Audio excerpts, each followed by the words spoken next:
Congressman, big day on the Hill. Are you going to be in this meeting with Jared Kushner when he's interviewed by the House Intelligence Committee? I am, Stephanie. What do you want to know from him? You've seen his statement. You've heard about everything that happened yesterday. What do you want to know?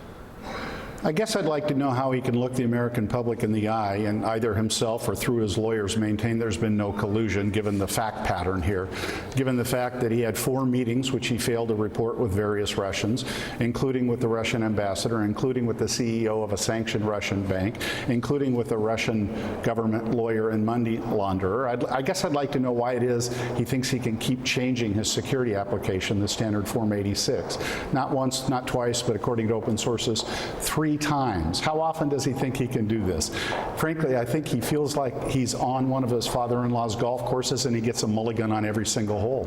So you have said that the campaign's involvement with Russia goes far beyond collusion. His 11-page statement yesterday means nothing to you? His lawyer's 11-page statement yesterday means substantially yet less, given the fact that it represents yet another change in the position that he has taken, the position his brother-in-law Donald Jr. has taken, the position that his father-in-law, the president, has taken. It changes with the weather. It changes more often than the Republican health care bill, and just like that bill, it gets worse every single time. Congressman, that is some tough, aggressive talk. Is that the kind of language Jared's going to face today? Well, he certainly will face it from some people, because the fact of the matter is naivete is not a defense, it's an excuse, and incompetence is not a defense, it's an excuse, and he's used both of them repeatedly. He's even thrown his own staff under the bus over this matter, but that shouldn't surprise me given his role model is his father-in-law. Well, speaking of his father-in-law, President Trump unleashed another scathing tweet against his own chosen Attorney General Jeff Sessions this morning, and it looks like the president is definitely in the market for a new Attorney General.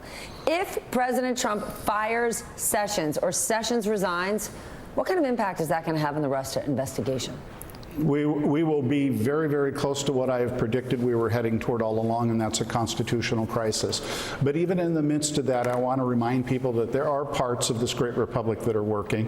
The fact that we are having these hearings, the fact that we are having this investigation, seeking to get at the truth, is a positive element. In fact, if you stop just for a second and think about what do we know today that we did not know 6 months ago, it's an incredible amount. And when you stop to think that today on the floor of the House, we will enact by overwhelming majority increased sanctions on Russia, the system is working. Do you think Jeff Sessions should quit? I don't think Jeff Sessions should have ever been the Attorney General, Stephanie. Well, you didn't want him to begin with.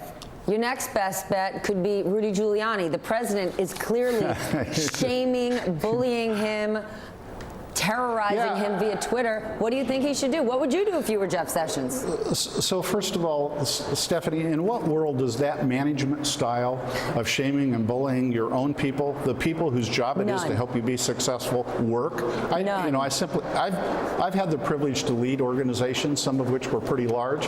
I never found I could get more out of the people that I work with by shaming them than I could by encouraging them and rewarding when they did good work.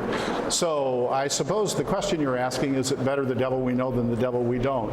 And the truth of the matter is it's out of our control in any event, and the president will do what he will do. As we have seen repeatedly, he has a Orwellian impulse to create freedom out of slavery, ignorance out of strength, and war out of peace. And who knows what it is that he is going to say or do as he pursues this course of action. This is a world we're living in. It wasn't long ago we were talking to our kids about no bullying, and now look at Twitter. All right, thank you so much, Congressman. I appreciate your time this morning. You're welcome, Stephanie.